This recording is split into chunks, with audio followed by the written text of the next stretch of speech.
আহিছে আজি ৰাজ লক্ষ্মী ৰূপে তিনি কন্যা হস্তিনাপুৰলৈ। ধন্য ধন্য দেৱব্ৰত, অষ্ট শিক্ষা আজি সাৰ্থক হৈছে তোমাৰ সম্পূৰ্ণ ৰূপত। প্ৰজাসকল, হে প্ৰজাসকল, উহুৰলি মংগল ধ্বনিৰে কৰা আস্বাদন, শংখমিনাদেৰে হস্তিনাপুৰ দিয়া উপচাই, দিয়া উপচাই, দিয়া উপচাই।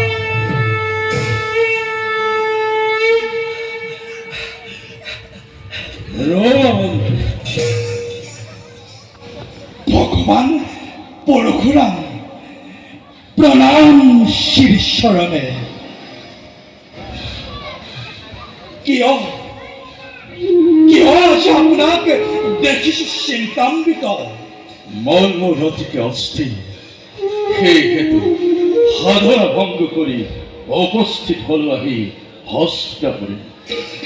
কিন্তু কিয় মহাভাগ পুনৰ গ্ৰন্থৰ বদলে আপোনাৰ কপুবনে ঘটাইছে অঘটন?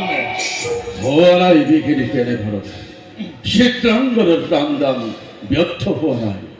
অহৰাই গন্ধৰ্ব আৰু আশ্ৰমৰে পাখ। তেন্তে আজি কিয় কোনো আহিলে হস্তিনাপুৰলৈ? স্থিৰ চিত্তে বহুত তপস্যাৰ হেতু কৰ্ণকুহৰতে বাসি উঠিছিল মোৰ ভীষ্মৰ কণ্ঠস্বৰ।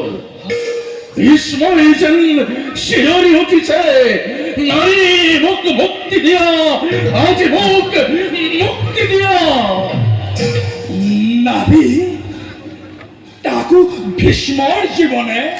দেখিবলৈ পালো দিব্য দৃষ্টি বল, অমংগলৰ সংকেত একোদিত হৈ হস্তিনাৰ আকাশ মাৰ্গত পৰিব খুজিছে আহি ৰাজ প্ৰসাদত। সেই হেতু যুগবলে সহস্ৰ যোজন পথ কৰি অতিক্ৰম উপস্থিত হলো আহি হস্তিনাপুৰ। কোৱা মন্ত্ৰী, অমংগল হয় নেকি কিবা ৰাজবংশ পৰে? জানো মই ভাৰতৰ সৰ্বশ্ৰেষ্ঠ ধৰ্মৰ তথাপি মোৰ ধাৰণাত ইয়াকে সোণৰ পিঞ্জৰা। উৰিব বিচাৰো মই মুক্ত ৰূপী বিহংগ ৰূপে, কিন্তু মই ৰলো আজি বন্দী হৈ পিঞ্জৰাৰ ভিতৰে। উপলক্ষ মাথ তুমি সকলোটি নিয়তি নিয়তি আপোনাতকৈ নিয়তি কি বেছি শক্তিধৰ? কোঠাৰৰ লাভতে যায় শিলালৈ গিৰিসিংহক সহিতাই ৰখা তললৈ। কিজনকে ব্যক্ত কৰিব নোৱাৰে নিয়তিৰ প্ৰতি। ঠিকেই কৈছে দেহী নাৰায়ণ। তত্ত্বকে পাইছে শিষ্য ভীষ্ম দেহী। মোক লৈ দুয়োজনে খেলিছে খেলা। এজনে দি গ'ল ৰাজ সিংহাসন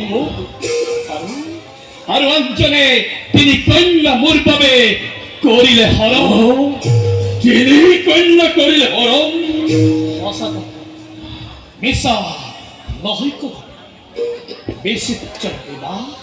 বিচিত্ৰভাৱে এক কন্যা থাকে যদি বাওঁ কাষে মোৰ, অন্য কন্যা থাকে মোৰ সুকাষে। আৰু অম্বা সেই কাকি দেখিলে নালাগে কব, সকলোকে কৈ যাম ভীষ্মকে মই। মাতা ক'ত আছে শিষ্য মোৰ গংগাৰ নন্দন? ৰাজকাৰেঙত নাইয়ে গংগাৰ নন্দন। হে নিয়তি, নাজানো ভাগ্য পথে কি লেখা আছে?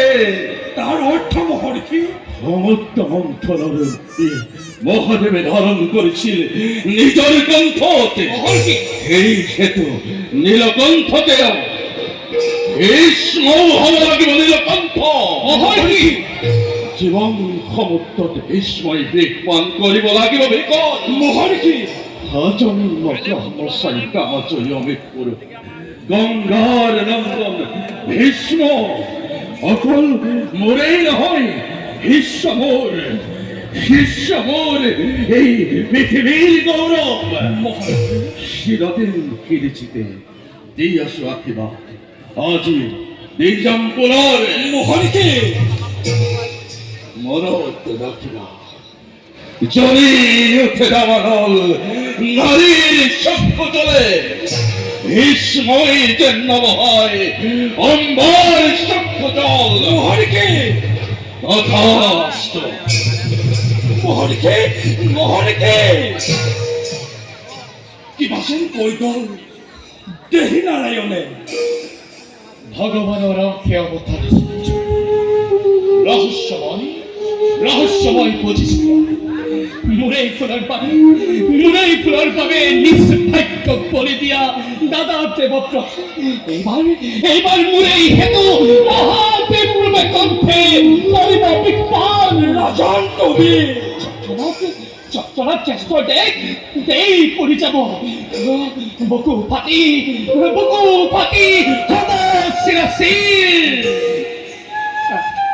হ'বই লাগে সকলো তেতিয়া সৰ্বত্যাগী সহিষ্ণুতাৰ প্ৰতিমূৰ্তি তেওঁ।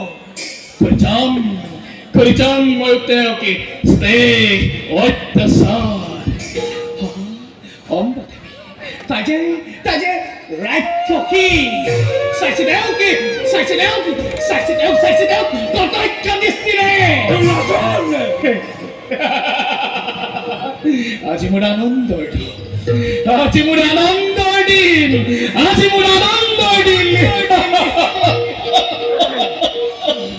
শান্ত হোৱা ৰাজন, শান্ত হোৱা তুমি।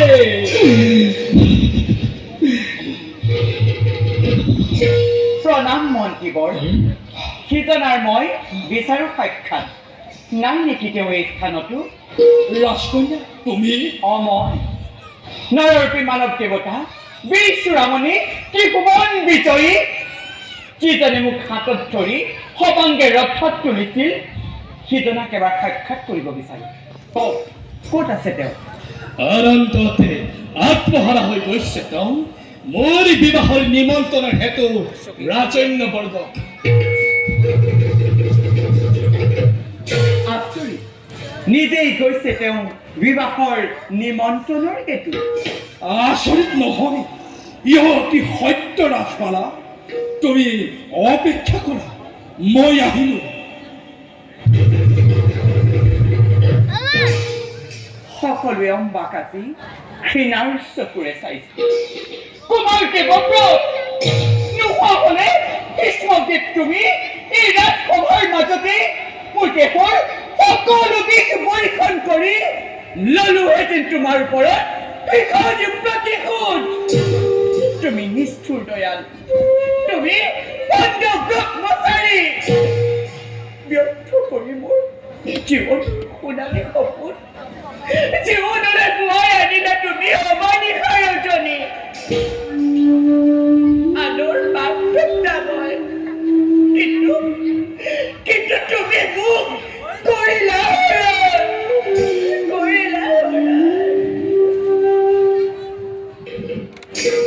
আছে দে বাইদেউ।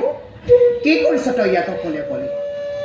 পিতৃৰাজ্যটো নহয় এইখন হস্তিৰ ৰাজপ্ৰসাদ।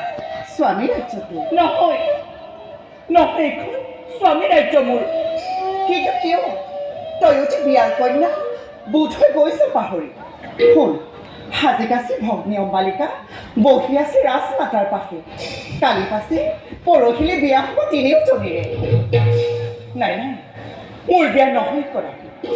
খালি মোৰ সৰ্বোচ্চ অলংকাৰ পিন্ধাই দিম মই নহয় দুজনী।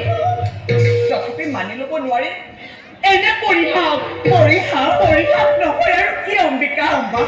যাৰ ওপৰত মুক্ত হৈ অতীত বৰ্তমান জলাঞ্জলি দিলোৱা সাগৰৰ অটল গৰ্ভ সেইজনে পৰিহাস কৰিছে যিখন সুনম্বিকা অম্বা বিচিত্ৰক মই কদাপিতো স্বামী ৰূপে নকৰিম বৰণ নকৰত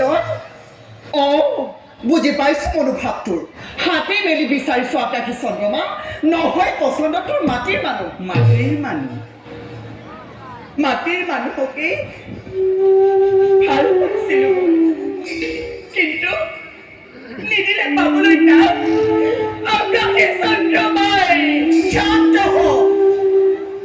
হয় ইমানতে শালবতকৈ অনেক গুণে শ্ৰেষ্ঠ হস্তিনাৰ ঈশ্বৰ আৰু তই তেওঁকে স্নেহৰ ভাতৃ বুলি দিব পাৰো মই স্নেহ আলিংগন নোৱাৰিম কৰিব আৰতি প্ৰেমৰ দীপ কৰি প্ৰচলন অম্বা মোৰ বাবে চিন্তা নকৰিবি তহঁতে ইচ্ছামতে কৰি যাম প্ৰতি কাৰ্য মোৰ অম্বা জন্মৰ পৰাই তোৰ নিয়তিয়ে খেলিছে খেলাবোৰ পাই তোক লৈ মই চাই আছো অনিমেষ নেত্ৰে শেষ প্ৰান্তলৈ কেতিয়ানো এই খেলা হ'ব অৱসান কি অম্বা জ্বলিছে তোৰ চকুত মন মোৰ অশান্ত তেতিয়া নোলাব কিয় চকুজন মোৰ চকুত ভালপোৱাৰ বন্তি গুচিলো মই জলা চাপিৰা কিমান বিকল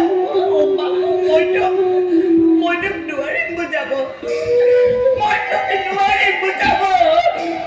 সেই আছো মই দেৱব্ৰতৰ আশালৈ অম্বা পাহৰি নাযাবি তই দেৱব্ৰতে ভীষ্ম নাম লভিছে ধৰা ভীষ্মদেৱ হয় আৰু ব্ৰহ্মচাৰী সেই ব্ৰহ্মচাৰীয়ে যদি আনৰ নাৰী খৰণ কৰে নহয় নেকি মহাভক্তাৰ সেই আজি মই চিঞৰি কওঁ ভীষ্মদেৱ নহয় ব্ৰহ্মচাৰী তেওঁ দস্যু তেওঁ ধাৰ্মিক লম্পট চালনাৰ শিৰোমণি দস্যু কেৱল দস্যু বন্ধ কৰ চিৎকাৰ তোৰ অমংগল আহিব তোৰ অমংগল অম্বা সম্ভাৰ মংগল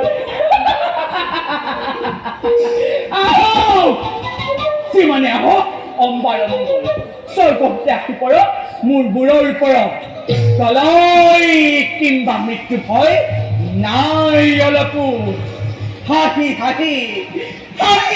অম্বাই আজি কৰিব গ্ৰহণ হাঁহি অম্বাই আজি কৰিব গ্ৰহণ শুন অম্বা মনে প্ৰাণে মই হস্তিনাৰ ৰাজকুঁৱাৰী ভীষ্মদেৱ জ্যেষ্ঠ মোৰ স্বামী দেৱতাৰ তয়ো যদি তেওঁক অসন্মান কৰ ময়ো তোক নকৰিম ক্ষমা অম্বিকা অম্বা তয়ো যদি তেওঁক অসন্মান কৰ ময়ো তোক নকৰিম ক্ষমা অম্বিকা ক্ষমা মই যে কাৰো ক্ষমা নিবিচাৰো তাক তই জানো ভালদৰে বঞ্চিতা লাঞ্চিতা আজি পাগলী অম্বা তকৈ জ্বলাই বহ্নি অভিশাপ প্ৰদানী মই ৰাজবংশ পৰে নিমিষতে হস্তিনাপুৰ মই কৰিম নিষেধ ই মোৰ ভীষণ প্ৰতিজ্ঞা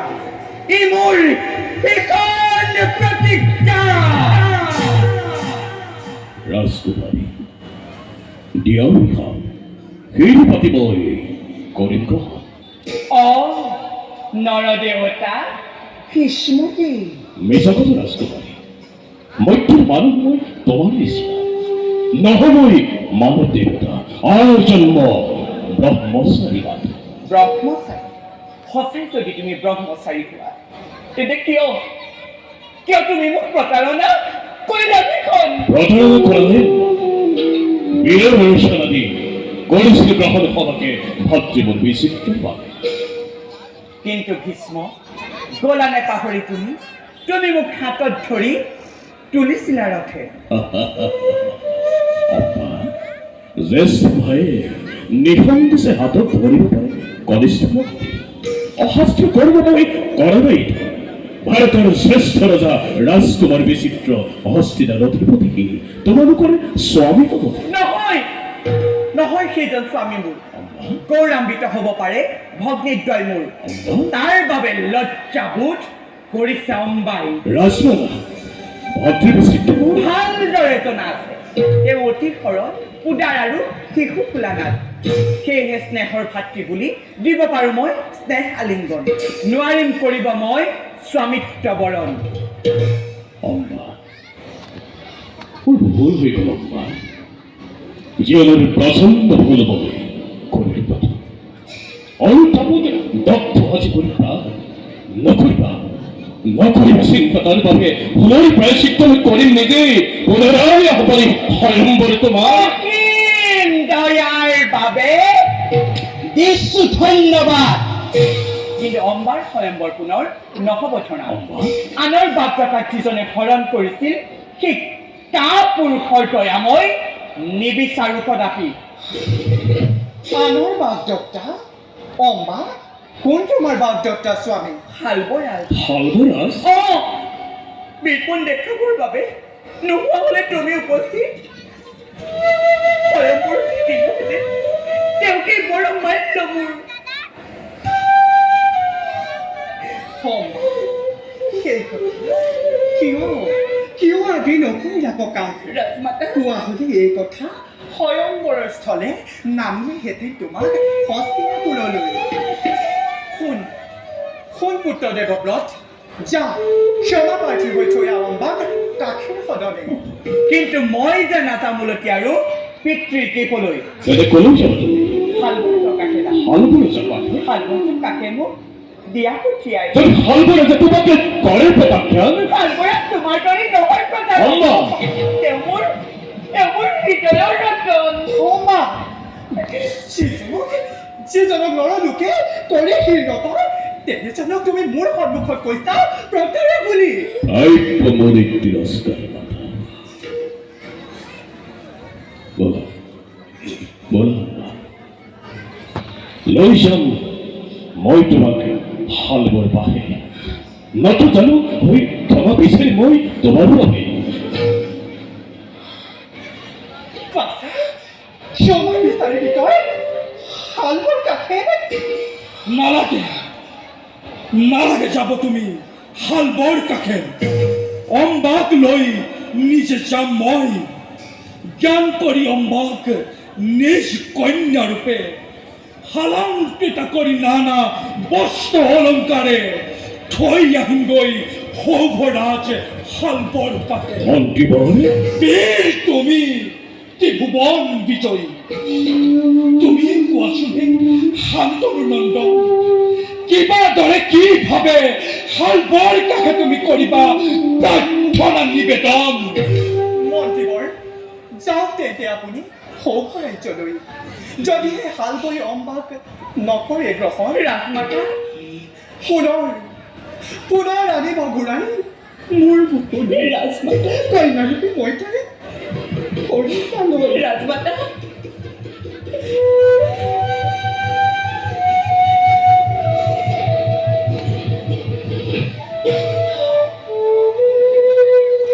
অম্বা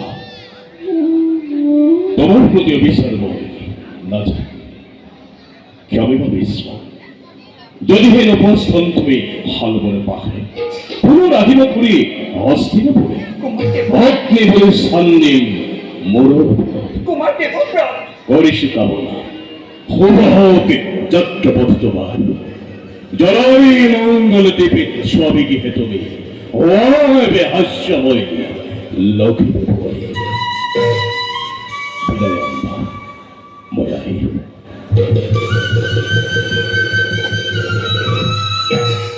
ভীষ্মজী সঁচাই আচাৰ্য জগতেই যাৰ অতুলনীয় অদ্বিতীয় অনন্য পুৰুষ দেৱব্ৰত ভীষ্ম এৰি গংগাৰ নন্দন